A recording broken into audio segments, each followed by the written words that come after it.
بسم اللہ الرحمن الرحیم۔ السلام علیکم ورحمۃ اللہ وبرکاتہ۔ میں محمد عطاء الحق قاسمی آج پھر سے آپ حضرات کے سامنے حاضر ہوا ہوں، اس امید کے ساتھ کہ آپ تمامی حضرات بخیر و عافیت ہوں گے۔ میرے عزیز ساتھیوں، نماز کے اندر ہمیں کہاں کہاں اعوذ باللہ من الشیطان الرجیم اور بسم اللہ الرحمن الرحیم پڑھنے کا حکم ہے۔ یہ مسئلہ بہت ہی اہم ہے۔ وجہ اس کی یہ ہے کہ دنوں رات میں کم سے کم ہم 5 وقت کی نمازیں تو پڑھتے ہی ہیں، اس لیے اس مسئلے کا جاننا ہمارے لیے بے حد ضروری ہے۔ جو لوگ اکیلے نماز پڑھتے ہیں، تنہا نماز پڑھتے ہیں، انفرادی طور پر نماز پڑھتے ہیں، امام سے ہٹ کر نماز پڑھتے ہیں، ان کے لیے اعوذ باللہ اور بسم اللہ کا حکم الگ ہے، اور جو لوگ امام کے ساتھ مل کر نماز پڑھتے ہیں، امام کی اقتدا اور امام کی پیروی میں نماز پڑھتے ہیں، ان کے لیے اعوذ باللہ اور بسم اللہ کا مسئلہ اور حکم الگ ہے۔ جو لوگ امام کی اقتدا اور پیروی میں نماز پڑھتے ہیں، ان کے لیے حکم یہ ہے کہ صرف اور صرف ثنا پڑھیں اور ثنا کے بعد بالکل خاموش ہو جائے۔ وجہ اس کی یہ ہے کہ قرآن کریم کی ایک آیت ہے کہ وَإِذَا قُرِئَ الْقُرْآنُ فَاسْتَمِعُوا لَهُ، کہ جب قرآن کریم کی تلاوت کی جائے، قرآن کریم کو پڑھا جائے تو تم خاموشی کے ساتھ اس کو سنو۔ اسی وجہ سے علماء کرام یہ لکھتے ہیں کہ اگر کوئی شخص امام کے ساتھ ایسے وقت میں شریک ہوا کہ جس وقت امام صاحب قرات شروع کر چکے ہیں، تو اس وقت اس کے لیے ثنا پڑھنے کی بھی اجازت نہیں ہے، بلکہ اس کے لیے حکم یہ ہے کہ نیت باندھ کر خاموشی کے ساتھ امام صاحب کی قرات کو سنیں۔ اسی لیے امام کی اقتدا اور پیروی میں نماز پڑھنے والوں کے لیے اعوذ باللہ اور بسم اللہ پڑھنے کی اجازت نہیں ہے۔ ہاں، اگر کوئی شخص ایسا ہے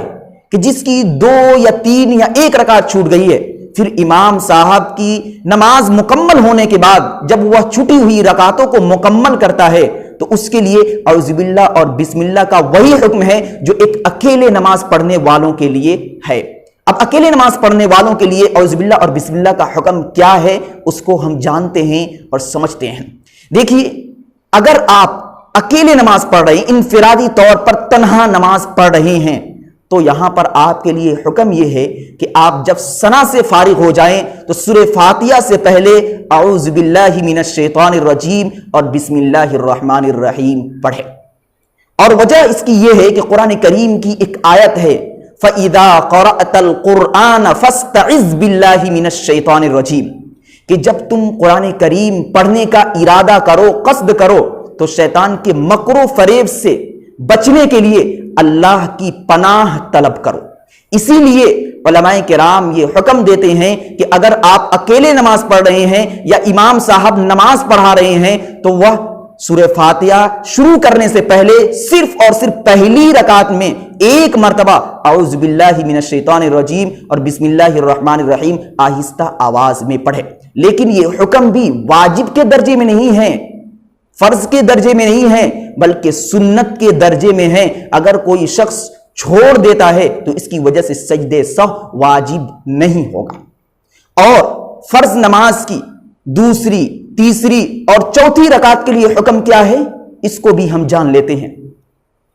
فرض نماز کی پہلی رکعت کے لیے تو یہ حکم ہے جو میں نے بیان کیا کہ پہلی رکعت کے اندر 1 مرتبہ اعوذ باللہ اور بسم اللہ پڑھنا یہ سنت ہے، اور اس کے بعد 2ری، 3ری اور 4تھی رکعت کے اندر سورہ فاتحہ سے پہلے 1 مرتبہ آہستہ آواز میں صرف اور صرف بسم اللہ الرحمن الرحیم پڑھنا یہ سنت ہے۔ اور سورہ فاتحہ کے ختم کے بعد سورت کو ملانے سے پہلے